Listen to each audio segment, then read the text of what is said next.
안녕하십니까. 저는 수련회 첫 번째 순서 특강을 맡은 한병수 목사입니다. 오늘 저에게 주신 하나님 말씀 먼저 보도록 하겠습니다.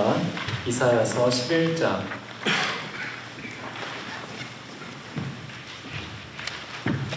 1절에서 10절까지 함께 교독하도록 하겠습니다. 이사야서 11장 1절에서 10절까지 제가 한 절, 여러분이 한 절 교독하겠습니다. 제가 먼저 1절 읽겠습니다.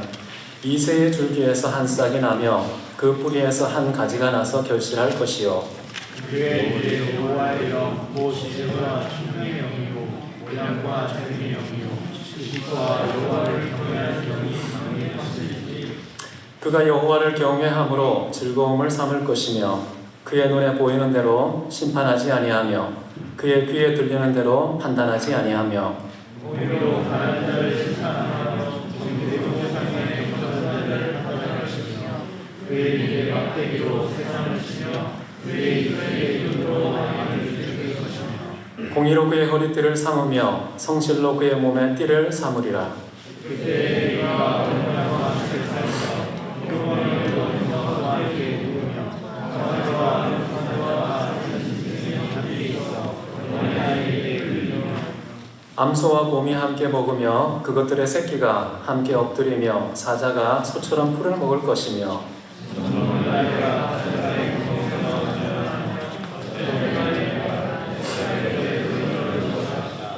내 거룩한 산 모든 곳에서 해됨도 없고 상함도 없을 것이니 이는 물이 바다를 덮음같이 여호와를 아는 지식이 세상에 충만할 것임이니라.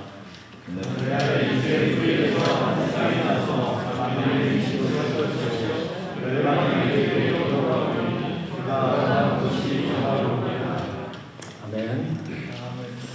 오늘 저는 여러분과 함께 인류의 모델 그리스도라는 제목으로 하나님 말씀 함께 나누기를 원합니다. 원래 인류의 모델은 첫 번째 아담이었습니다. 근데 아담이 죄를 범하고 타락했습니다. 그래서 인류의 모델이 사라졌습니다. 모든 사람은 아담의 허리 안에서 함께 타락했습니다.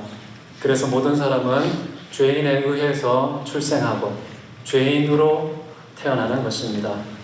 하지만 하나님께서는 이 부패한 온 인류가 멸망의 길을 질주하지 않도록 각자의 마음에 양심의 법정을 두셨습니다. 그래서 죄의 억제력이 생기게 되었고요. 이로써 하나님께서는 사람들의 각자 창조하실 때에 주신 재능을 따라 사회를 구성하게 하고 또 서로 신뢰하는 공동체를 이루게 하신 것이죠. 그럼에도 불구하고 사람들은 마땅히 되어야 될 인간의 모델, 마땅히 살아야 할 인생의 모델이 없어서 방황하고 있습니다. 아담은 하나님의 형상을 따라 지음을 받았습니다.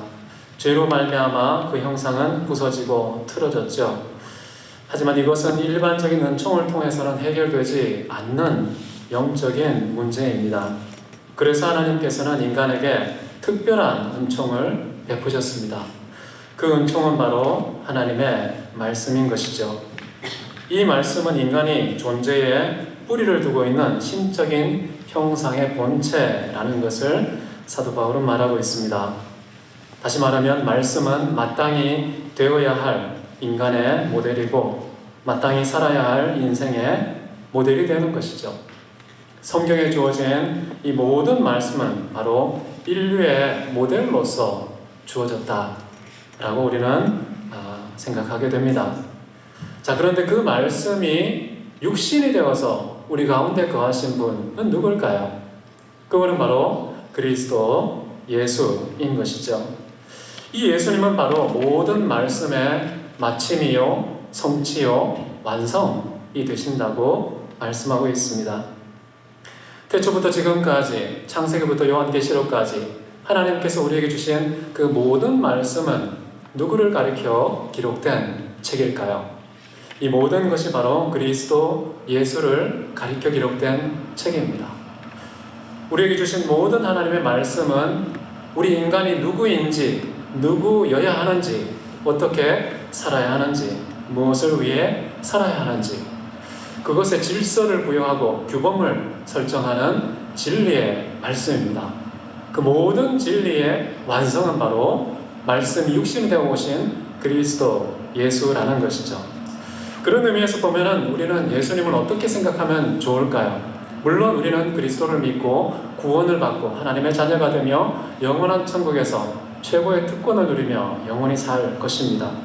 이런 축복이 있는 동시에 우리가 이 땅에서 그리스도 예수를 또 다른 측면으로 생각해야 되겠는데요. 그분은 바로 우리 인간이 누구인지 어떤 인생을 살아야 하는지에 있어서 기준과 모델과 목적이 되신다는 겁니다. 그렇기 때문에 우리 예수님은 나의 구원자라고 추앙만 할 것이 아니라요, 그분에게까지 자라가야 합니다. 그분은 우리의 모든 성장과 인생의 이정표인 동시에 목적지가 되시는 것이죠. 우리가 그리스도 예수 안에 온전히 거하기 전까지는 결코 우리의 존재나 인생은 안식할 수 없을 것입니다. 참된 인생은 바로 그에게까지 자랐을 때에 성취되는 하나님의 선물이라고 생각합니다. 그런 문맥에서 오늘 이사야서 11장 1절에서 10절까지 나와 있는 모든 말씀은 구약이 장차 태어나실 아기 예수, 그리스도 예수의 성육신을 예언한 말씀입니다.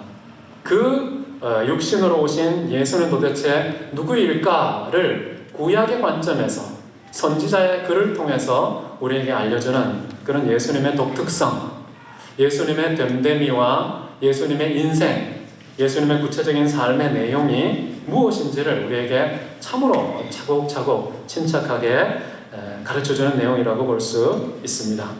자, 그런 부분에서 1절을 한번 보십시오. 1절을 보시면은 이새의 줄기에서 한 싹이 나며 그 뿌리에서 한 가지가 나서 결실할 것이요. 이새는 역사 속의 특정한 인물입니다. 사람인 것이죠. 그 이새의 줄기에서 한 싹이 났다라는 것은 혈통적인 출생을 강조한 것입니다. 누구겠습니까? 이새의 자손은 다윗이겠고 다윗의 후손을 가리키는 말입니다. 또 이런 말도 나옵니다. 그 뿌리에서 한 가지가 나서 결실한다. 그 뿌리는 무엇일까요? 이새의 줄기는 이새의 결과물이라고 볼 수 있지만 이새의 뿌리는 이새의 근원이 되겠죠. 그 근원은 무엇일까? 결국에는 아담에게 소급되는 하나님에게까지 이르는 그런 뿌리의 성격이 있기 때문에요. 후자는 혈통적인 것보다는요, 언약적인 것으로 보는 게 좋습니다. 언약적인 후손. 그래서 예수 그리스도는 누구냐? 이새의 줄기에서 난 싹이면서 동시에 그 뿌리에서 난 하나의 가지인데요. 이중적인 출생의 특성이 있다는 것입니다. 첫 번째는 혈통적인, 누가 낳고 하는 혈통적인 그런 출생의 배경이 하나 있는 것이고요. 또 하나는 이 땅에 태어나서 예수 그리스도를 믿은 모든 사람들은 거듭남이라는 것이 있습니다. 그것은 언약을 따라서 태어난 출생이라고 볼 수 있는 것이죠. 그래서 예수님의 이 출생 배경을 설명하면서 우리는 예수님에게까지 자라가야 되는데 우리의 모델 되시는 예수님이 이러한 것처럼 우리도 이중적인 출생을 가지고 있다. 생물학적 출생이 있는 반면에 영적인 출생이 있다는 것이죠. 혈통에 따른 것도 있지만 약속의 자녀로서 태어난 우리의 출생도 있다는 것. 이 두 가지의 출생의 정체성을 확립하지 않게 되면 우리는 내 집안만 생각하는, 내 자식만 생각하는, 내 가문만 생각하는 아주 이기적인 사람이 될 가능성이 높습니다. 영적인 것만 생각하면 하나님께서 이 땅에 태어나는 첫 번째 선교지로서 가정을 소홀히 하고 내게 맡겨놓은 친족들을 사람으로 돌보지 못하는 아주 파렴치한 사람이 될 가능성이 높습니다. 하나님께서는 우리에게 예수 그리스도가 어떤 분이냐라는 것을 설명할 때 출생의 이중적인 정체성을 밝히신 것은 이 두 가지를 어느 것 하나도 포기하지 말아야 한다는 것이죠. 둘 다 붙들어야 한다는 것을 우리는 생각해 볼 수 있습니다. 이것을 잘 구현했던 사람은 사도 바울이라고 볼 수 있겠죠. 사도 바울은 분명히 유대인의 후손으로 태어난 사람입니다. 근데 그리스도 예수 안에서 거듭난 사람이 되었고 사도로 보내심을 받은 자가 되었죠. 이 두 가지에 충실했습니다. 이방인의 사도로 부름받아서 그는 평생 동안 땅끝까지 이르러서 증인이 된 사도의 직분을 충성되이 감수했고요. 동시에 그 마음 한켠에서 뜨겁게 타올랐던 열정이 뭐냐? 내 고륙 지친이 그리스도 예수를 믿고 죽게 돌아와 구원을 받기 위해서는 내 생명조차 조금 더 귀한 것으로 여기지 않는 그런 판단력, 혈통에 대한 그 뜨거운 사랑과 이방인에 대한 복음에 대한 사랑이 동시에 공존했던 사람은 대표적으로 사도 바울이라고 할 수 있습니다. 그래서 사도 바울이 어쩌면 그리스도 예수의 그 이중적인 정체성을 가장 잘 평생 동안 구현한 사람이 아닌가라는 생각을 가지고 있습니다. 이제 2절을 한번 보십시오. 두 번째 예수님의 독특성, 우리가 반드시 모델로 삼아 본받아야 될 그 내용은 무엇인가? 그의 위에 여호와의 영, 곧 지혜와 총명의 영이요 모략과 재능의 영이요 지식과 여호와를 경외하는 영이 강림하신다. 아주 중요한 인간의 포병, 정말 인간다운 인간은 누구여야 하느냐? 예수님의 바로 이 모습에서 우리는 확인할 수 있는데요. 예수님은 여호와의 영이 임하신 분이다 라는 겁니다. 여호와의 영이 임할 때에 진짜 인간다운 인간이 되기 때문에 예수님은 최고의 모델이 되시는 겁니다. 그럼 예수님은 마리아의 태에서 잉태됐을 뿐만 아니라 잉태될 때에도 성령으로 잉태되셨습니다.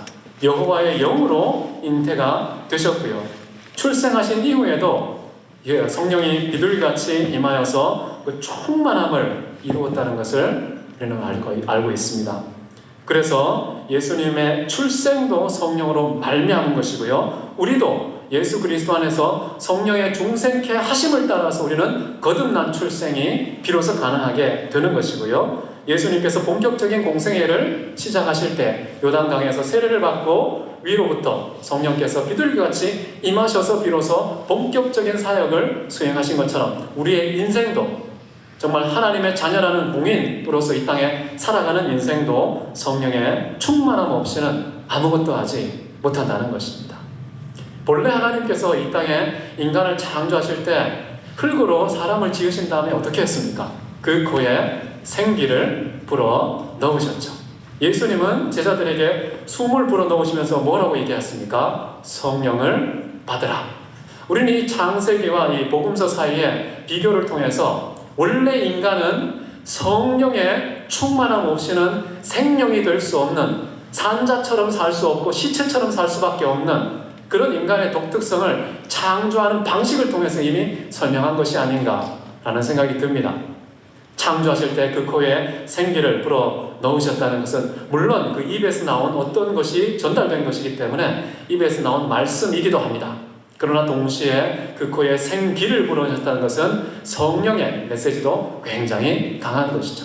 그래서 정말 인간다운 인간의 모델이신 예수님의 그런 참된 삶은요, 성령과 함께 시작한다는 것. 그리고 동시에 아버지 하나님의 모든 말씀을 이 땅에 실천하는 삶이었다는 것.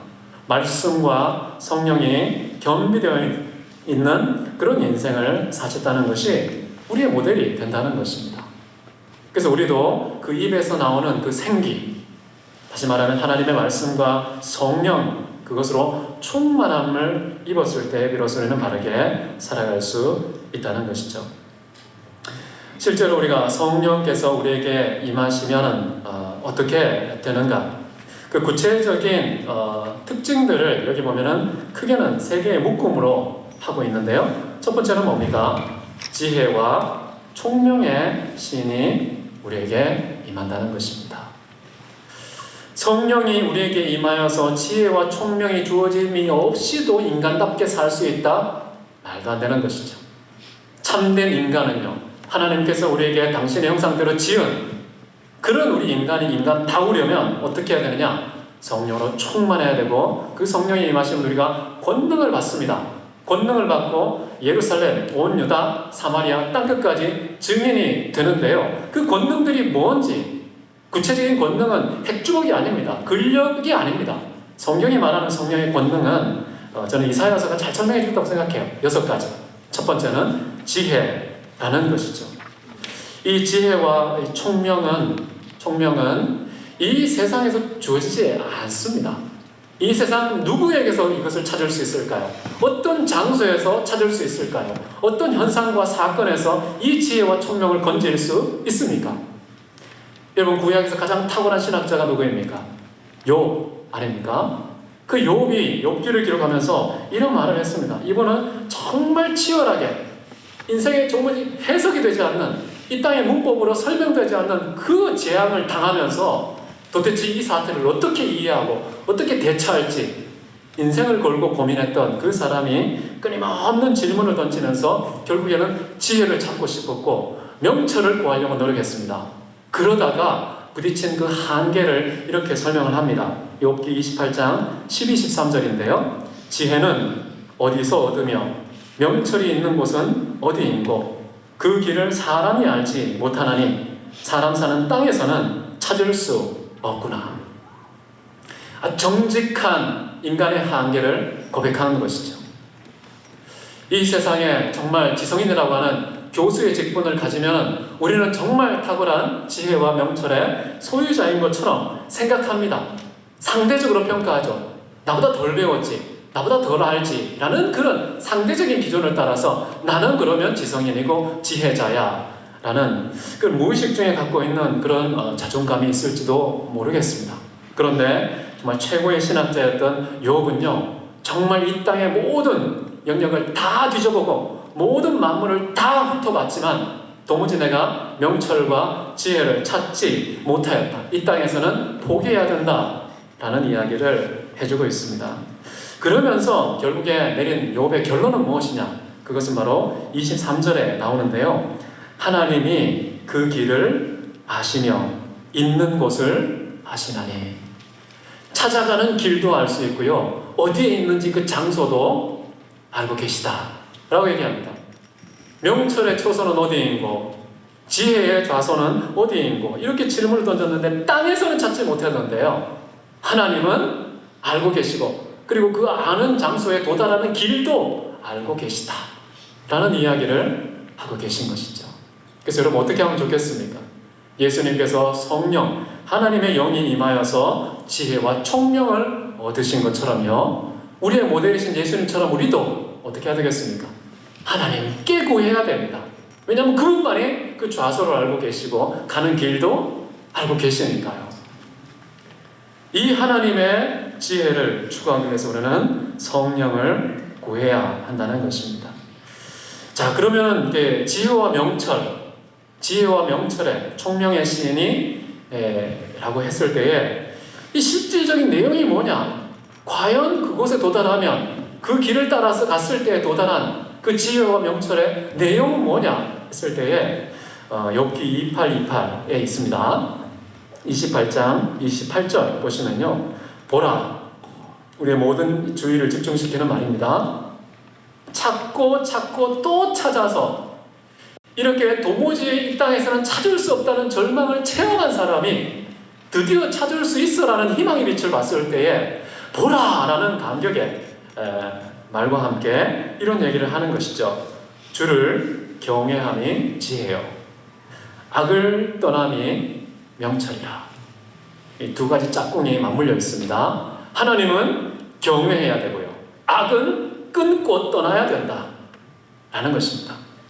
이 두 가지가 바로 지혜와 명철이라고 우리에게 가르쳐주고 있는 것이죠. 그럼 예수님은 어떤 분이십니까? 예수님은 하나님을 가장 완벽하게 경외하신 분입니다. 그렇기 때문에 가장 지혜로운 분이라고 저는 확신합니다. 성경에 보면은요, 골로새서에 하나님 그리스도 안에는 지혜의 모든 보화가 그 안에 있느니라 라고 말할 정도로 단 한 조각도 예외 없이 그리스도 안에만 지혜가 있다 라고 사도 바울은 선포한 것이죠. 그만큼 예수 그리스도는 우리에게 참된 지혜가 되십니다. 왜요? 하나님을 가장 완벽하게 경외하신 분이니까. 그리고 두 번째는 뭡니까? 명철. 악에서 완벽하게 떠나셔서 이 땅에서 전혀 죄가 없는 유일하신 분은 바로 예수 그리스도밖에 없는 것이죠. 악에서 떠나면 떠날수록 명철해요. 명철을 딴 데서 찾을 필요 없어요. 어떤 책 봤니? 어떤 수업 들었어? 누구를 만났니? 가 아니라요, 하나님께 물어야 하고, 하나님께 물으면 우리는 그리스도 예수가 길 되신다는 것을 알게 되고, 또 예수님 자신이 또 마지막 종착지라는 것도 알게 되고, 바로 그분 안에 완벽한 지혜가 들어있다라는 것을 깨닫게 되는 것이죠. 두 번째는 무엇입니까? 성령이 우리에게 임하시면 주어지는 권능이요, 재능과 모략이라고 여기 보면 나와 있습니다. 이 모략이라는 것은요, 좀 풀어서 설명한다면 계획 또는 조언, 상담, 뜻 이렇게 번역될 수가 있습니다. 자, 정말 계획이 세워지고 정말 많은 사람들에게 문제가 있을 때 조언도 해주고 그 다음에 서로 생각이 다를 때에는 공감대를 형성하고 설득도 하고 대화를 해서 소통할 수 있는 그런 의논 같은 것이 이루어지는 그 능력은 바로 성령께서 주시는 것이다. 성령이 임하지 않으면요, 소통이 안 됩니다. 소통이란 곧 하나됨을 의미합니다. 연합을 의미하죠. 근데 성령이 임하셔야만 비로소 우리는 하나됨이 가능한 것이죠. 그래서 성령께서 말하게 하심을 따라 말하라 라는 말이 있고요, 성령을 따라 행하라 라는 말씀이 있지 않습니까? 성령은 우리의 모든 말과 대화를 주관하는 분이시다. 그래서 우리의 혀를 성령에게 맡겨야 됩니다. 그렇지 않으면 이 혀를요, 제어할 권세가 없습니다. 이 세상에는 나 자신도 혀를 제어할 수 없습니다. 오직 성령만이 우리 혀를 주관할 수 있기 때문에 우리 혀를 다 맡길 때에 진정한 소통, 성령의 감동을 받아서 그분의 말하게 하심을 따라 말했던 제자들처럼, 오순절에 임하신 그 성령의 역사를 체험했던 사도들처럼 우리도 성령께 내 혀를 맡기고 입을 열 때에 뭔가 경영이 성립합니다. 도모가 일어나는 것이죠. 일들이 되어지는 것을 확인하게 되는 것입니다. 성경에 보면 잠언 15장 22절에 보면요, 모략이 없으면 경영이 성립하지 아니한다 라는 말씀이 분명히 나와 있습니다. 그 다음은 뭐냐 하면요, 계획을 세우고 뜻을 갖고 협력을 했는데 이것이 구체적으로 결실하기 위해서는 능력이 필요한 것이죠. 그래서 두 번째 나오는 게 재능입니다. 모략과 이 재능. 이 재능은 어떤 재능을 말하는 것일까요? 이것도 재력이 아닙니다. 정치력도 아닙니다. 무슨 권력도 아니고요, 근력도 아닙니다. 지력을 말하는 것도 아닙니다. 그 능력은 어디에서 오냐면 바로 성령의 능력이라고 고린도전서 2장 4절에 나와 있고요, 이 능력은 하나님께서 공급하신다라고 분명히 베드로전서 4장 11절에 나와 있습니다. 빌립보서 4장 13절에 이렇게 말하죠. 내게 능력 주시는 자 안에서 내가 모든 것을 할 수 있느니라. 우리는 여기 이 말씀을 읽으면 어디에 감동합니까? 어디에 심장이 뛰십니까? 모든 걸 할 수 있대. 여기에 그냥 심장이 박동하지 않습니까? 근데 여기 핵심은 뭘까요? 후자가 아닙니다. 도대체 이 능력의 출처가 어디냐? 하나님께 있다는 거죠. 다른 성경 구절 보면 이런 말씀이 나옵니다. 고린도전서 1장 18절인데요. 십자가의 도가 멸망하는 자에게는 미련한 것이요 구원을 받은 우리에게는 하나님의 능력이라. 하나님께서 우리에게 능력을 주십니다. 능력 주시는 자 안에서 우리가 뭐든지 할 수 있습니다. 그런데 그 능력의 구체적인 내용이 뭐냐? 우린 돈인 줄 알았는데, 건강인 줄 알았는데, 정말 내 인맥인 줄 알았는데 하나님께서 생각하시는 그 능력은 다른 것이었습니다. 십자가의 도가 우리에게 능력이다 라고 말하고 있습니다. 십자가의 도가 뭡니까? 하나님의 명령에 대한 완벽한 순종을 말하는 동시에 이 땅의 모든 죄에 대한 대가를 지불하는 공의와 정의를 실천하는 현장이 십자가 아닙니까? 그래서 목숨을 수단으로 삼은 사랑의 열매가 맺어진 곳이 바로 십자가이기 때문에요, 십자가의 도는 한마디로 희생적인 사랑입니다. 그런 희생적인 사랑 아무나 할 수 있는 줄 압니까? 에이, 내가 하지 뭐 이렇게 마음의 결단을 한다고 됩니까? 안 됩니다. 그런 거 작심삼일도 안 갑니다. 그런데 진짜 희생적인 이런 사랑, 십자가의 도를 우리가 구현할 수 있으려면 오직 성령께서 우리에게 임하시지 않으면 안 되는 것이죠. 성령이 임하면 신기하게도 우리에게 내 목숨도 상대화시켜서 얼마든지 섬김의 수단으로 삼을 수 있는 이런 결단과 각오가 나올 수 있습니다. 하나님의 복음 전파의 일을 끝마치려면은 내 생명을 조금 더 귀한 것을 여기지 않겠다는 이 복음으로 내 생명조차 상대화시키는 사도의 판단력이 우리에게도 얼마든지 일어날 수 있는데 언제 가능하냐? 성령이 임하시면 됩니다. 성령은 만능 열쇠입니다. 모든 만병통치약 같습니다. 이처럼 성령은 굉장한 것이기 때문에요. 예수님께서 세례를 받으실 때 성령이 임했다는 것은 하나의 현상, 종교적인 초월성 이게 아니라요. 우리 모든 기독교인의 삶을 관장하는 것이다. 우리가 반드시 본받아야 되는 인간의 모델, 인생의 모델은 바로 성령의 임재라는 것임을 우리는 여기서 확인하게 되는 것이죠. 세 번째 묶음은 뭡니까? 성령으로 말미암은 권능이 지혜와 여호와를 경외하는 경건이라고 나와 있습니다. 지식과 경외, 이 두 가지가 성령이 임하실 때 우리에게 나타나는 권능이라는 건데요.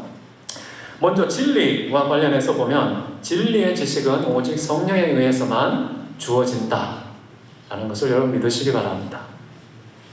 이걸 믿는다면요, 비록 사람이 설교를 하고 특강을 하고 성경 공부를 할지라도요, 내게 진리가 전달되는 것의 근거는 어디에 있냐면 가르치는 교사에게 있지 않습니다. 교사는 성령의 수단이죠. 교사는 성령의 입술이고 교사는 성령의 도구일 뿐입니다. 그렇기 때문에 어떤 설교자가 얼마나 큰 은혜를 줬다고 할지라도요, 인간을 추종하지 마십시오. 진리의 전달자는 오직 진리의 영이신 성령의 사역입니다. 성령의 이 은혜로운 사역을 인간이 탈취하려고 하는 욕망이 설교자에게 있습니다. 신학자에게 있습니다. 아주 교만한 것이죠. 뭔가 챙겨 먹으려고 하죠. 너 나 통해서 은혜 받았지? 나 통해서 성경을 더 알게 됐지? 하나님을 아는 지식에서 자라갈지? 갚어. 말은 안 하죠. 민망하니까. 그런데 은근히 그것을 그냥 촉구하거나 은근히 분위기를 조성하거나 또 그게 왔을 때 즐기고 누리는 사람이 있습니다. 조심하십시오. 목회자가 그 짓을 할 수 있습니다. 신학자가 더더욱 독할 수가 있는 것이죠. 그렇기 때문에 저는 굉장히 중요하다고 생각합니다. 지식의 영이 따로 있다. 정말 진리가 우리에게 전달되는 궁극적인 원인은 성령이다. 오직 성령이 우리에게 임하시면 우리를 모든 진리 가운데로 인도한다. 그 중에 단 한 조각도 인간에게 돌려지지 않습니다. 모두 성령께서 모든 진리 가운데로 인도하는 궁극적이고 유일한 주체라는 사실을 우리에게 명시하고 있는 것이죠. 여러분, 진리를 알고 싶습니까? 자꾸만 사람들에게 쫓아다니지 마십시오. 성령의 기름 부심이 있으면 모든 것을 아느니라. 요한복음에 나와 있지 않습니까? 우리 이거 믿지 않아요. 믿지를 않아요. 왜냐하면 지금 내가 잘 모르니까. 그렇다고 해서 교사가 필요하지 않다는 게 아닙니다. 성경에는 분명히 교사, 목사, 복음 전도자, 사도, 선지자 각종 직분자들을 주셔서 교회의 건강을 지키고 질서를 유지하는 하나님의 제도적인 장치가 있습니다. 필요해요. 그럼에도 불구하고 궁극적인 면에서 보면 그렇게 쓰임받은 직분자들은요, 하나님의 손길이었다는 그 자체로 이미 영광을 받은 것입니다. 그것을 통해서 섬겼던 그 섬김의 대상들이 다시금 보상할 필요는 없습니다. 물론 감동을 받아서 잘 가르치는 자에게는 배나 존경할 자로 아는 거 아름다운 일이죠. 그러나 가르친 자가 강요하거나 그것을 챙기려고 주장하면 안 된다는 것이죠. 각자의 도리가 있는 것이죠. 어쨌든 이 진리의 지식은 오직 성령이 임하셨을 때 우리에게 주어지는 것임을 여러분 믿으시기를 바랍니다. 그래서 우리가 혹시 하나님에 대해서 또 성경에 대해서 그리스도 예수에 대해서 나는 잘 몰라 라고 판단하신다면요, 기도하십시오. 성령께 구하십시오. 그리고 성경을 펼치시면요, 성경에 생기가 돋아나고 살아 역사하는 그 놀라운 일들을 체험하실 겁니다. 그래서 진짜 말씀이신 성경과 맨살을 부딪히면서 섞여야지 자꾸만 누군가가 해석해주고 씹어준 걸 그냥 받아먹는 방식이 신앙의 체질화가 되면 약골 체질이 됩니다. 직접 말씀과 내가 직접성을 가지고서 만나야 되고요, 섞여야 됩니다. 말씀이 이해 안 되면 어떻게 합니까? 머리 좀 뜯으셔야 합니다. 안 뜯으면 그냥 저절로 탈모가 일어날 수 있습니다. 그러니까 막 머리를 뒤에 뜯으면서 진짜 치열하고 치열하게 싸워서라도 단 한 조각의 진리를 내가 성경에서 챙겨야겠다. 이런 열망 없이 가만히 앉아서 헌금 집어넣고 그만큼의 은혜를 받도록 설교하시오. 이런 태도 가지면요, 성장을 안 합니다. 늘 이유식만 먹고 채소만 먹는 어린아이가 됩니다. 근데 이렇게 목회자 입장에서 보면요, 그렇게 길들여지면 편해요. 말 시키면 잘 들으시니까. 근데 그거는 아주 못된 목회자라고 저는 생각해요. 진짜 참된 목회자는요, 내 제자 만드는 게 아니고요, 내 성도 만드는 게 아니라요, 하나님의 백성, 예수 그리스도의 제자 되게 해야 되잖아요. 그러면 누구 말을 먹어야 됩니까? 설교로 씹어준 내 말을 먹는 게 아니라요, 예수님의 말씀을 먹어야 되지 않습니까? 하나님 말씀 먹어야 하나님의 제자가 되죠. 성경으로 점점 다가갈 수 있도록 안내자 역할, 사환입니다. 사환의 역할에 충실할 때 건강한 교회가 된다고 저는 생각합니다. 그래서 우리가 2절에서 읽었던 이 성령이 임하시면은 이 지식과 관련해서도 성령이 주관하는 것임을 철저하게 온 교회가 동의하고, 그 위에서 교회 안에 아름다운 사랑의 관계성, 공동체가 형성될 수 있도록 하는 것이 아름답다고 생각합니다. 그 다음에 뭡니까? 마지막인데요, 여호와를 경외하는 심. 이것은요, 성령이 우리에게 임한 목적입니다. 여호와를 경외한다는 것은요, 가장 인간다운 인간이 되는 핵심 종착지라고 볼 수가 있는데요. 자, 이것이 얼마나 중요한지 모릅니다. 그래서 3절을 보시면요, 이 경외에 대해서는 다시 또 꺼내요. 다시 꺼내기를 그가 여호와를 경외함으로 즐거움을 삼을 것이며, 우리의 모델 되시는 예수님께서 어떻게 하신다고요? 여호와 경외함을 즐거움의 대상으로 분류하고 있다는 것이죠. 티모르데이라고 합니다. 여호와 경외, 하나님을 경외함, 티모르데이라고 하는데요, 하나님을 경외한다는 것은 정말 두렵고 떨림으로 그분 앞에 서서 우리 피조물이 창조자 앞에 마땅한 도리를 취하는 것이 경외 아닙니까? 자, 그런데 그게 즐겁습니까? 아니면 숙제 같습니까? 이게 즐거우면 이게 돌봐드려야 되겠죠. 좀 더 이렇게 누군가를 두려워하고 그분 앞에서 정말 이렇게 두렵고 떨림으로 서 있다는 것이 즐거울 수가 있을까요? 아주 특이한 조합입니다. 경외와 즐거움이 한 자리에서 만날 수 있다는 것은 굉장히 낯설고 어색한 언어의 모습이라고도 할 수 있는데요. 근데 예수님은 하나님 경외하는 게 신나 죽겠어요. 좋아 죽겠어요. 너무 유쾌하고 막 희열이 넘치는 그런 일이 바로 여호와를 경외하는 것이다 라는 것. 저는 이런 예수님을 보면서 우리 인간은 원래 이래야 되는구나. 그런데 우리가 하나님을 경외할 때 기쁩니까? 안 기쁩니까? 기쁘지 않잖아요. 그러면 본래 인간답지 못하다는 병들어 있구나 라는 상태를 이 예수님의 모습 속에서 진단할 수 있어요. 예수님은 인생의 거울입니다. 인생의 모델이십니다. 그렇기 때문에 그분 앞에 우리를 비춰보면 나는 왜 체질이 이렇지? 나의 즐거움은 많이 먹는 거, 나의 즐거우면 월급이 올라가는 거, 진급하는 거, 학생들이 수업 평가 좋게 해주는 것, 나도 모르게 즐거움이 대상 대부분 그런 것들인데 아주 특이하게 즐거움의 유일한 대상 딱 한 가지 언급하면서 한 말이 하나님을 경외하는 것이다. 동의가 되십니까? 그렇게 되시기를 주의 이름으로 축원합니다. 하나님을 경외하는 것은요, 전도서의 결론입니다.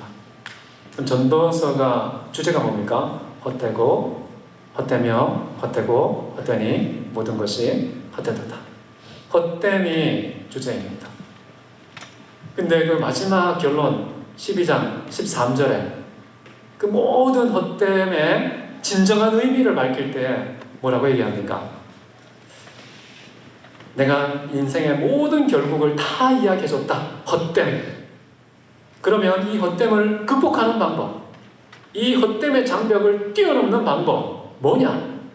하나님을 경외하고 그 계명을 지켜 행하는 것이 인간의 본분이다 라고 나와 있죠. 근데 여기에 히브리어 원문을 보면요, 본문이라는 말이 없습니다. 그럼 어떻게 번역하면 됩니까? 여호와를 경외하는 것이 인간이다. 하나님의 계명을 지켜야 하는 것이 인간이다. 인간의 데피니션입니다. 우리는 인간을 생각할 때 화학적인 정의를 내려서 DNA 중심으로 생물학적 정의 내리고 철학적 정의 내리고 사회학적, 경제학적, 정치학적 수많은 호모, 에티쿠스, 호모 왜 이렇게 많아요? 그런데 정말 성경이 말하는 인간의 참된 정의, 인간은 뭐다라고 직접적으로 밝힌 것은 이겁니다. 물론 이사야도 이게 코에 호흡이 있는 존재라고 연약한 존재를 설명하는 차원에서 인간은 고작 해야 코에 호흡이 있는 존재다, 이런 표현을 했지만요, 인간의 긍정적인 의미가 있다면 하나님을 경외하는 것이 인간이다라는 거예요. 그럼 하나님을 경외하는 건 뭡니까? 인간의 본질이 구현되는 겁니다. 인간의 참된 인간다움이 회복되고 실현되는 것입니다. 여러분, 내가 나다울 때 행복하죠?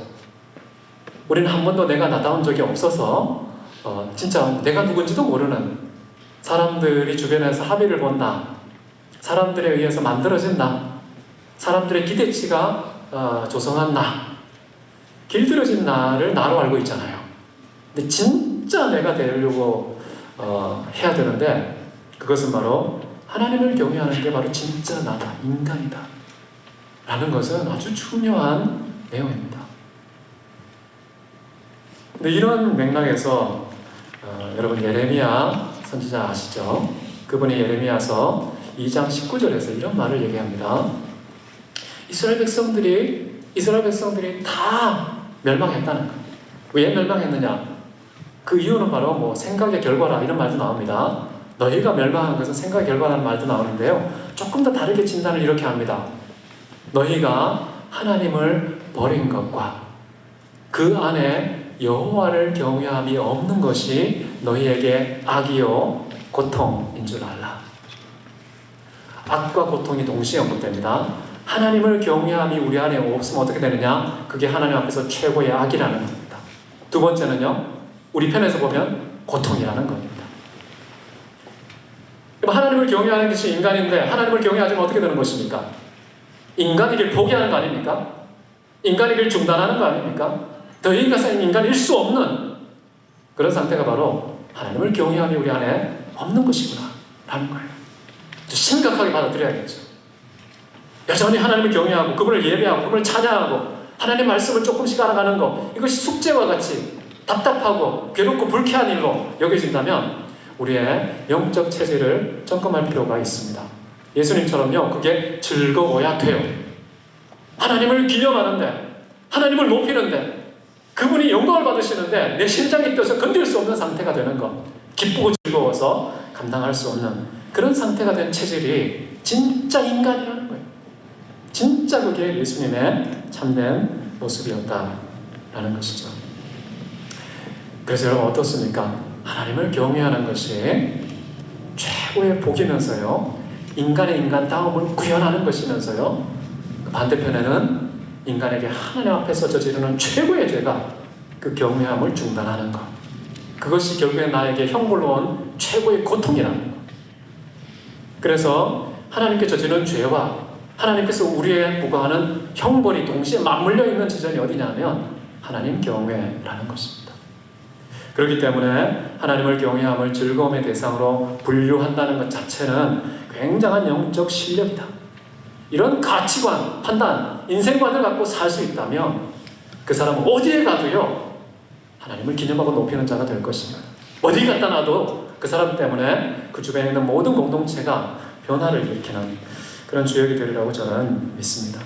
그 다음 보시면은요, 아주 특이합니다. 하나님을 경외함으로 즐거움을 삼는다는 이야기 그 다음에 심판 이야기가 나옵니다. 판단 이야기가 나옵니다. 이게 무슨 말일까요? 내가 만약에 하나님을 경외하는 것이 즐거움의 대상이 되어 있다면 그 자체가 이 땅에 사는 사람들에게 심판의 성격이 있다는 겁니다. 대부분의 심판은 어떻게 합니까? 어떤 기준이라는 법조문을 가지고서 그 법조문에 비해서 저 사람의 행동과 삶이 부실하거나 부족했을 때, 역행했을 때 이것을 기준으로 판결을 내리죠. 심판을 내립니다. 그런데 여기는 어떻게 되어 있습니까?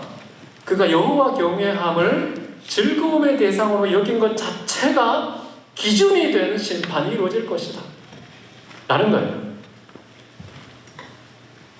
여기 보시면은 그의 눈에 보이는 대로 심판하지 아니하며 그의 귀에 들리는 대로 판단하지 아니한다. 뭔가 다른 기준을 갖고 있으면 알 수 있겠죠. 귀에 들리고 눈으로 보이는 것, 이 시력과 청력이 이 세상에서는 객관성과 사실성을 확보하는 최고의 보루 아닙니까? 그런데 예수님은 그거 다 제끼고요, 보이는 대로 판단하지 않는다는 겁니다. 들리는 대로 판단하지 않는다는 것이죠. 귀에 들리는 소리가 우리를 얼마나 기만합니까? 눈으로 봤다고 하는 것이 우리를 얼마나 배신할 때가 많습니까? 너무 눈과 귀를 신뢰하지 마십시오.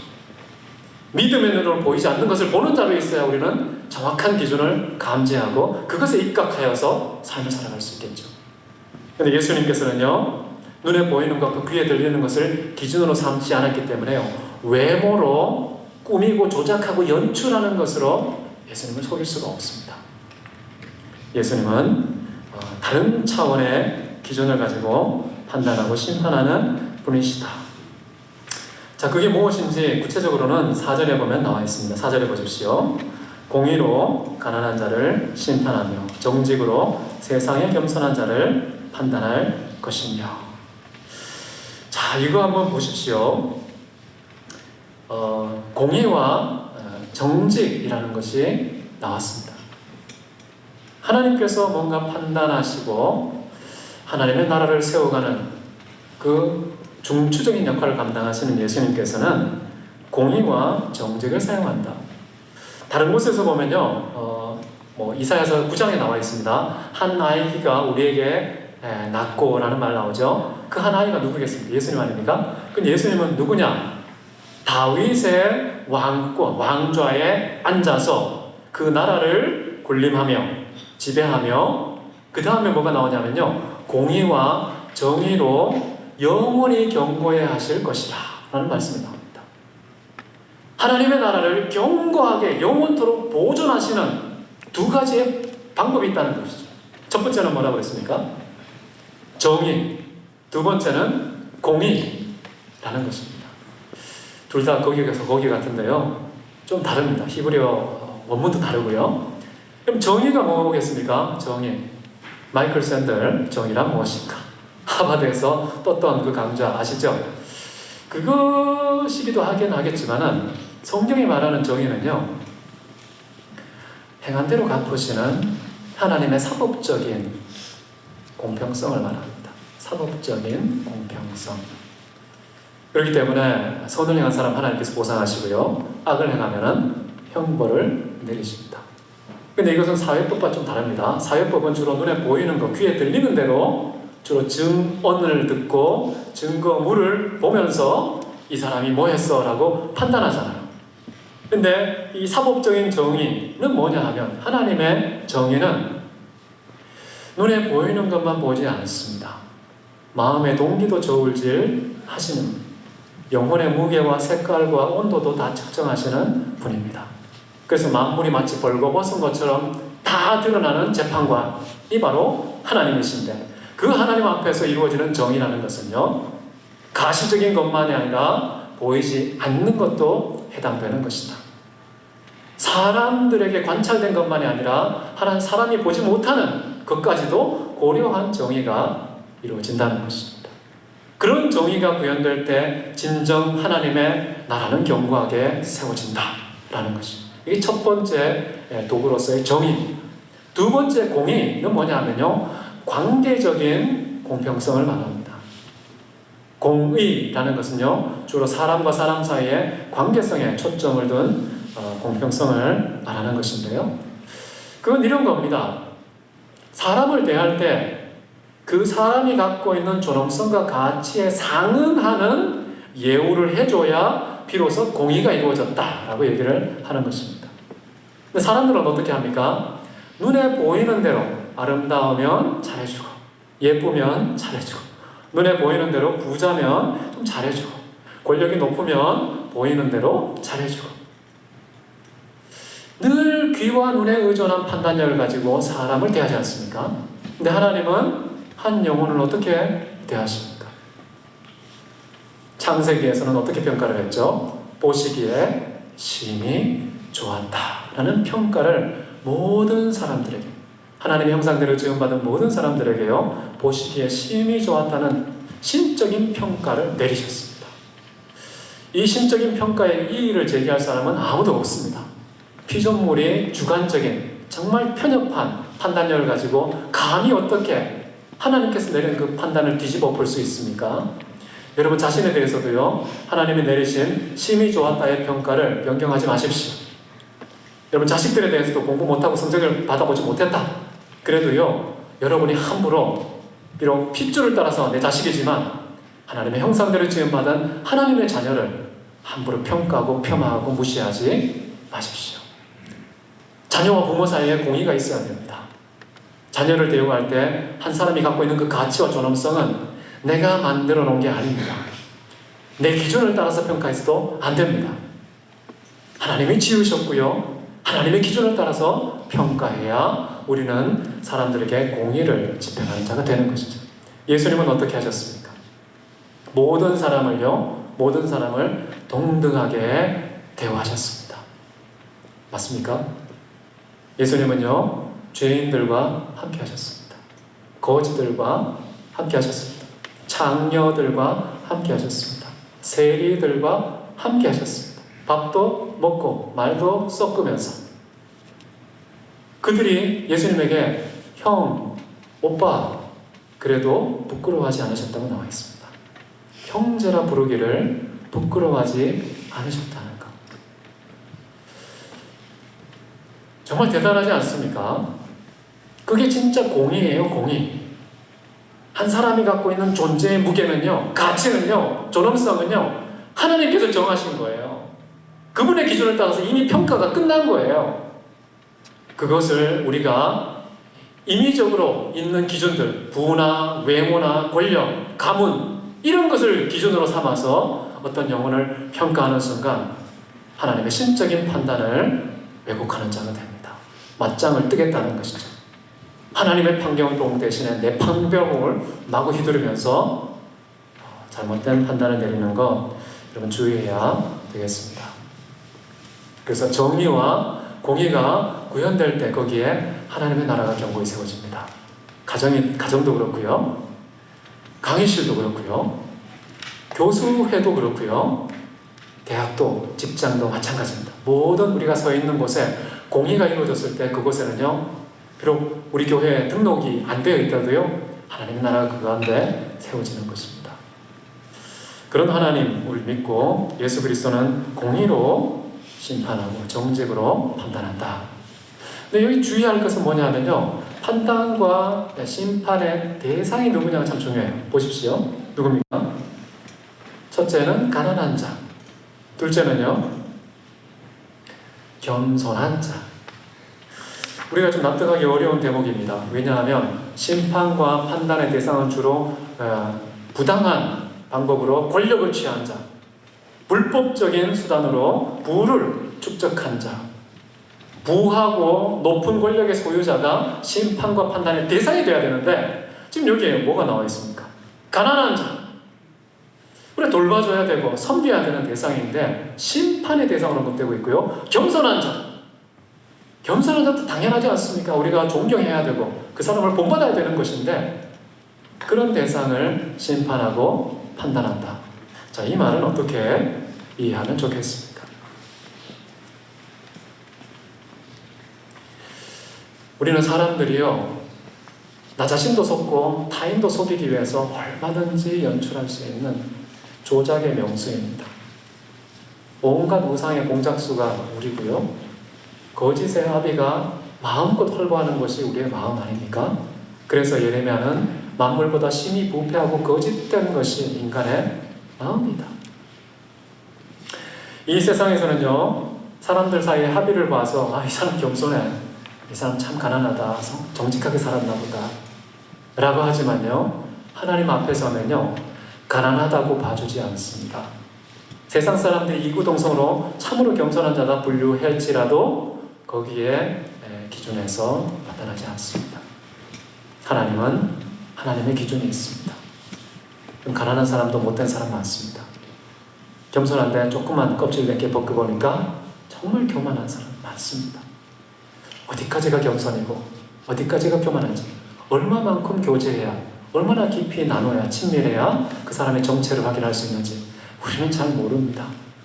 하나님은 그것을 주관하는 기준 되신다는 거예요. 하나님 심장과 폐부를 살펴하시는 분입니다. 마음의 묵상도 다 보고 듣고 계신 분이시죠. 입으로 발설되지 않은 것, 언어에 옷을 입지 않은 생각까지도 다 보고 이미 이해하시는 분. 이게 시편 139편 아닙니까? 하나님은 도대체 어떤 것까지 아는 거야? 그 지식의 끝은 어디야? 알 수 없을 정도로요 모든 것을 아시는 존재하신 분입니다. 그런 하나님께서는 아무리 겸손하고 가난할지라도요 그분의 심판, 판단을 피해갈 수 없다는 거예요. 저는 이게 교수 성교에 계신 분들은 그래도 교수님들 중에 좀 겸손할 것 같아요. 그래서 뭔가 덜 해먹으신 게 아니고 안 해먹으신 분 같아요. 그래서 겸손하고 남들에 비해서는 정말 가난하게 보일지 몰라도요 우리는 기준을 세상 사람들의 기준이 아니고요 하나님 앞에서의 겸손, 하나님 앞에서의 심령이 가난한 자가 되어서 천국을 소유하는 자가 되어야 합니다. 그런 사람이 될 때 우리가 본이 되겠죠. 그 다음 한번 보십시오. 5절에 보시면은 공의로 그 허리띠를 삼으며 성실로 그의 몸에 띠를 삼으리라. 또다시 공의가 나오는데요 허리띠를 삼는다. 이 공의는 단순히 그때그때 어떤 일이 터졌을 때, 사건을 처리할 때 동원되는 액세서리가 아니라는 것이죠. 허리띠에 맸다는 것은요 몸에 완전히 밀착되어 있는 내 모든 존재 속으로 파고 들어온 체질화된 내 존재의 질서가 되어버렸다는 겁니다. 그럼 공의가 과연 여러분의 질서입니까? 막 어떤 상황 앞에서 야 그래도 이번에는 좀 공의로워야 되는 거 아니야? 그때 서랍 속에 있는 걸 꺼내서 쓰는 그런 것이 되면 안 되고요. 공의가 체질화되어 있어야 한다. 내면화되어 있어야 된다. 라는 것을 강조하는 것으로 보시면 되겠습니다. 자, 이렇게 공의와 정직과 정의로 심판하고 판단한 허리띠로 삼고 그 모든 것을 다스린, 그래서 하나님의 나라를 견고히 세웠을 때 어떤 결과가 나오느냐, 그 구체적인 양상이 6절, 7절, 8절에 나옵니다. 이리가 어린 양과 함께 살고 표범이 어린 염소와 함께 누우며 송아지와 어린 사자와 살찐 짐승이 함께 있어 어린아이에게 끌리며. 여기 보면은 짐승들 사이에 강한 자, 약한 자가 있지 않습니까? 그런데 어떻게 돼요? 함께 살며라고 합니다. 함께 살며. 함께 산다는 게 무슨 말입니까? 위협을 느끼지 않는 존재라는 것이죠. 어떻게 가능할까? 우리 인간 사회에서도요, 정말 권력 있는 자, 권력이 전혀 없는 자, 이 사람이 함께 공존할 수 있는 그런 사회가요, 예수님 같은 분이 계시면 가능하다는 거예요. 예수님께서 공의와 정직으로 통치하고 다스리는 그 하나님의 나라가 견고히 세워진 곳에서는 바로 이런 세상이 펼쳐진다는 거예요.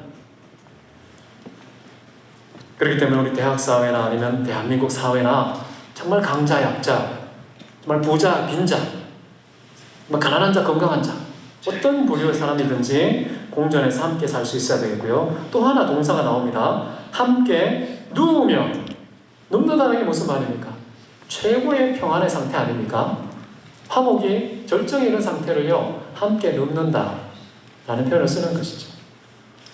모든 사람이 배척하고 평가르게 하고 줄서게 하고 주변에 있는 관계의 모든 담들이 아주 높아서 도무지 섞일 수 없는 그런 분리와 분열이 우리에게 있지는 않은지 돌아보시죠. 함께 진짜 누울 정도로 화목과 평화가 우리에게 이루어져 있는지, 이런 것을 확인할 수 있는 대목이겠고요. 어쨌든 여기 보면은 짐승과 짐승 사이에 화목이 있고요, 짐승과 사람 사이에도 화목이 있어서 심지어 어린아이가 그렇게 강한 사자, 정말 엄청나게 큰 짐승, 살찐 짐승이라고 하는데요. 엄청나게 큰 짐승, 어린아이가 끌고 다니는 상상이 되십니까?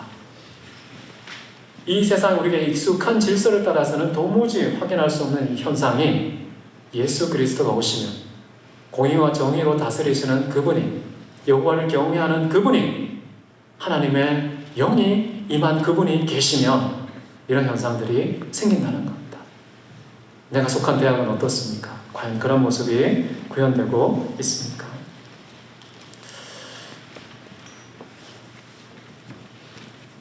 저는 우리가 정말 하나님을 경외하고 있다면, 그리고 우리의 모델 되시는 예수 그리스도를 제대로 경외하고 있다면요, 내가 속한 공동체에 그런 변화가 있다고 확신합니다.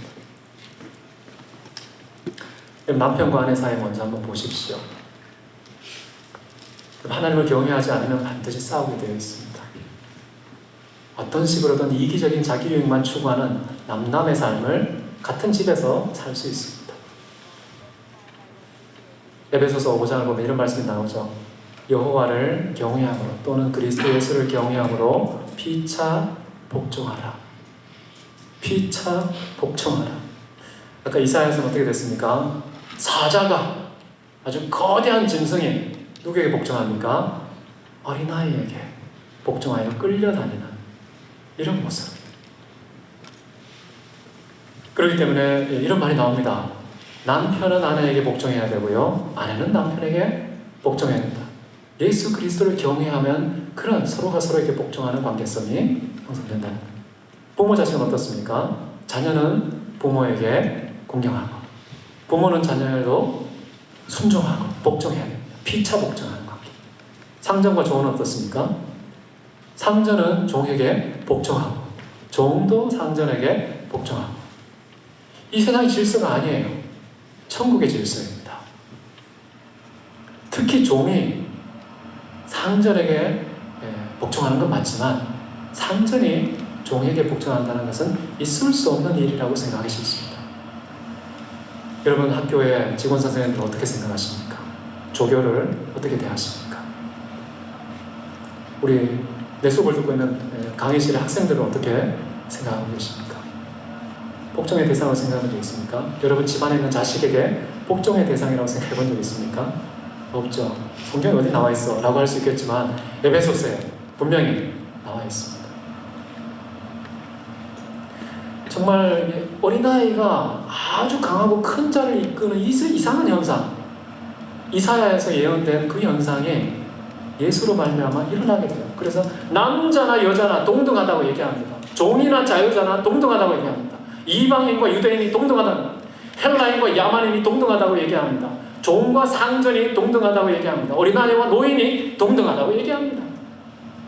이런 쌍방 간의, 피차 간의 복종이 질서가 된 관계성이 어떻게 가능한가? 그리스도 안에서는 가능하다.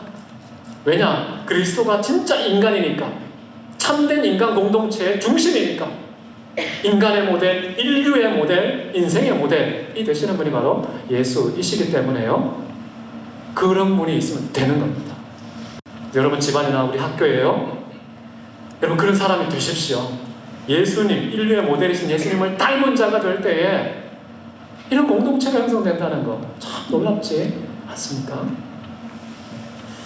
그런 곳에 대한 설명이 좀 더 나옵니다. 제가 30분까지 할 수 있죠. 그리고 시간 안 지났으니까요, 하지 마시고요. 9절 보시면, 내 거룩한 산 모든 곳에서 해됨도 없고 상함도 없을 것이다.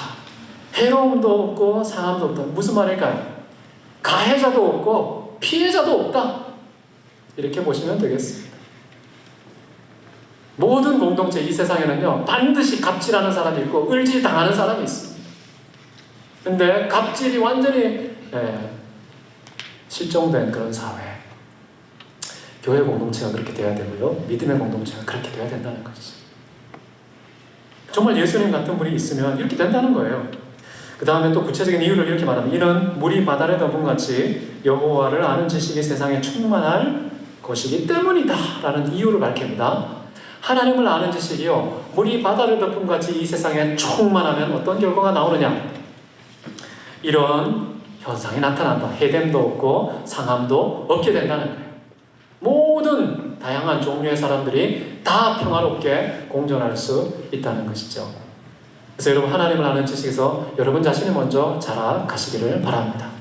그리고 여러분이 속한 공동체에 물이 바다를 덮은 같이 그 지식을 창궐할 수 있도록 여러분이 가르치시기를 바랍니다.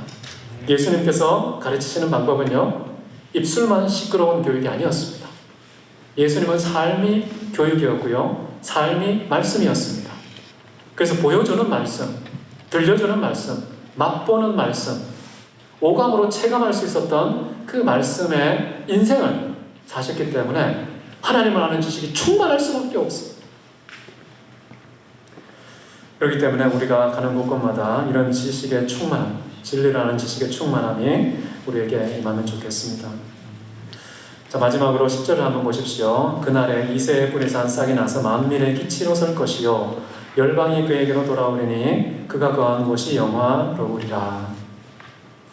자, 여기 보면 만민의 기치라는 말이 나오는데요, 만민의 깃발이라는 뜻입니다. 깃발, 배너, 깃발. 예수님은요, 만민에게 깃발이 된다고 말합니다. 이게 무슨 말일까요? 인류의 모델이 된다는 것이죠. 예수님이 깃발이 되어서 그 깃발을 흔들면 어떤 현상이 나타난다는 거예요? 열방이 그에게 돌아오리라 라고 합니다. 저희 교회에서는 예배를 할 때 서로 간에 축복송이 있습니다. 언약의 통로인데요, 당신을 통하여서 열방이 주께 돌아오게 되리라고 해서, 그 다음에는 뭐냐면 열방이 주께 예배하게 되리, 이런 2절을 합니다. 돌아와서 하나님을 예배하는 것. 이스라엘 백성들이 출애굽했을 때 뭐 했습니까? 하나님께 돌아왔죠. 그 광야에서 뭐 했습니까? 그들이 내 나를 예배하리라. 이스라엘 백성들을 끄집어낸 목적이었죠. 예배. 그런데 예수님이 이 땅에 오셔서요, 이것을 가능하게 한다는 거예요. 열방에 흩어져 있는 하나님의 백성들이 다 돌아올 것이다. 그리고 그들이 하나님을 영화롭게 하는, 그 지역이 거룩하게 되는, 영화롭게 되는 역사가 일어날 것이다. 이사야서 60장 뒷절에 보면요, 이런 말이 나옵니다. 나라들은 너의 빛으로, 왕들은 비치는 너의 광명으로 나오리라. 내 눈을 들어 사방을 보라. 무리가 다 모여 내게로 오느니라. 너의 아들들은 먼 곳에서 오겠고 너의 딸들은 안기어 올 것이라. 모든 열방, 모든 족속, 모든 방언, 모든 처소에서 하나님의 백성들이 나오게 된다는 거예요. 예수 그리스도의 그 깃발을 보고서 그 기치를 따라서 나오게 된다는 것이죠. 그렇게 나오면 어떻게 되느냐? 그들이 모인 곳은 영화로운 처소가 된다는 것이죠. 영화로운 공동체, 영화로운 민족, 영화로운 나라, 영화로운 가정과 대학과 교회가 된다는 것이죠. 어떻게 하면 그렇게 됩니까? 공의와 정의로 다스리시는 그 예수 그리스도를 닮은 자들이 모이면은 이런 일들이 있다. 잠언 14장 33절에 이런 말씀이 있습니다. 공의는 나라를 영화롭게 하고 죄는 백성을 욕되게 하느니라. 그래서 공의와 정직이 참 중요한 겁니다. 이 세상에 살아갈 때 활동의 방식은 공의여야 하고요, 정직, 성실, 정의여야 한다는 사실. 근데 참 재미있는 것은요, 열방이, 열왕들이 그에게로 나오는데요, 그냥 빈손으로 올까요? 빈손으로 오지 않는다고 얘기합니다. 그 뒷절에 보면 이런 말이 나옵니다. 이는 바다의 부가 너에게로 돌아오며 이방 나라들의 재물이 너에게로 옴이라. 출애굽할 때도 그랬잖아요. 애굽이라는 세상, 애굽이라는 제국에 있는 모든 부하들을 다 가지고 나와서 나중에 성전도 만들고 성막의 도구들도 만들지 않습니까? 마치 그런 것처럼 이 장차 예수 그리스도께서 오시면 너의 빛과 광명으로 열방과 나라들과 임금들이 막 나올 텐데 빈손으로 오지 않고 바다의 부를 다 챙겨온다는 겁니다.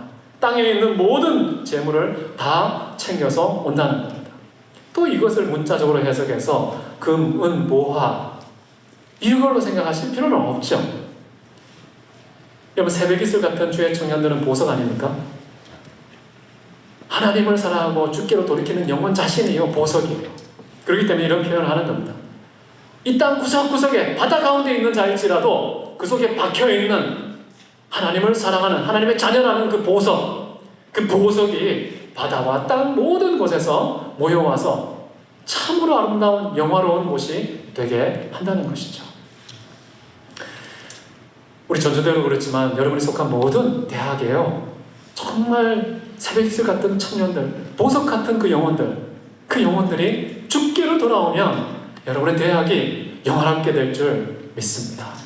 그렇게 하기 위해서 우리는 어떻게 됩니까? 우리의 모델 되시는, 존재와 인생의 모델 되시는 그 그리스도 예수, 그 예수를 철저하게 닮아서 예수님처럼 살고 예수에게까지 자라가서 내가 사는 것이 아니라 진짜 주님이 내 안에 살아서 나를 증명하는 나의 증인이 아니라 주님의 증인이 되어서 이 땅에 평생 살아가는 저와 여러분 되시기를 주의 이름으로 축원합니다.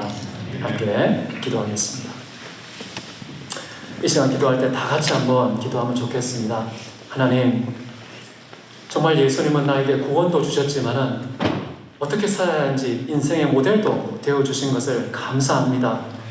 예수님이 어떤 분이신지 이사야가 기록하고 있는 것처럼 성령으로 충만하게 도와주시옵소서. 공의와 정직과 성실로 살아가게 하여 주시옵소서. 믿음의 눈으로 보이지 않는 것까지도 보는 자처럼 하나님의 기준을 갖고 이 땅에 살아가며 살아가는 삶의 내용 자체가 심판의 기준이 되어서 세상 사람들로 하여금 부끄럽게 하고 하나님께로 돌이키게 하여서 하나님을 영원롭게 하는 놀라운 축복의 결과가 일어날 수 있도록 나와 내 가정과 내가 속한 대학 공동체 가운데 함께하여 주옵소서. 다 같이 기도하겠습니다. 사랑이 많으신 아버지 하나님, 감사와 찬송을 드립니다.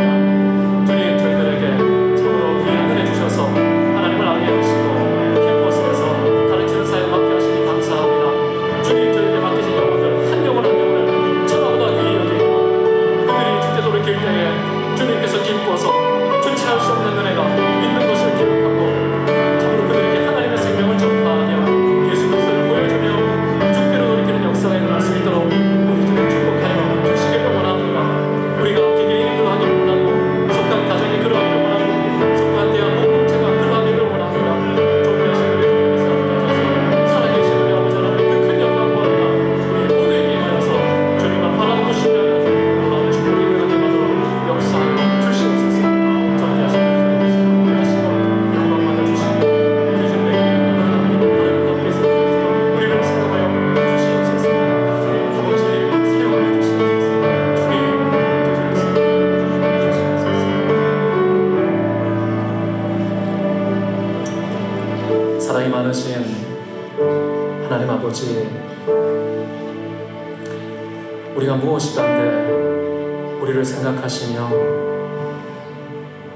모래알보다 더 많은 생각으로 우리를 관념하십니까? 우리가 무엇이간데 교수가 되게 하시고 또 젊은 영혼들을 가르치게 하십니까? 오직 하나님의 은혜인 줄 믿습니다. 하나님의 뜻이 있어 보내신 줄 믿습니다.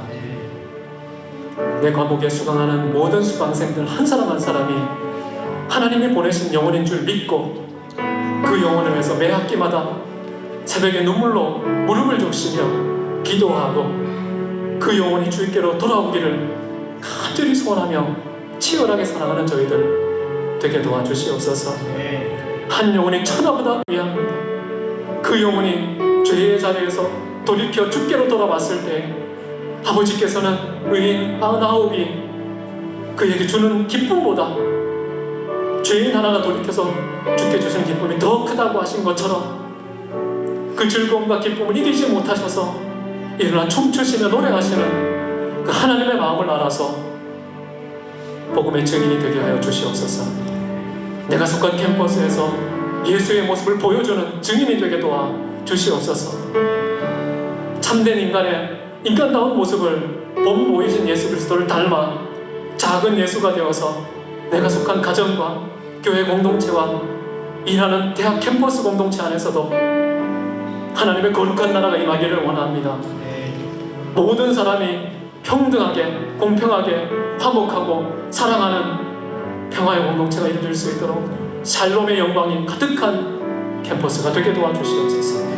이곳에 계신 우리 교수님들 한 분 한 분에게 예수님 사용하신 그처럼 동일하게 사용하셔서 한 사람이 나라를 이기기도 하는 역사가 우리 가운데 일어나게 하여 주시옵소서. 우리 한 사람, 우리 공동체를 통하여 큰이고 위대한 일을 이루실 우리 주님을 찬송하며 존귀하신 예수 그리스도 이름으로 기도했습니다. 아멘. 우리 하나님께 감사와 영광의 박수로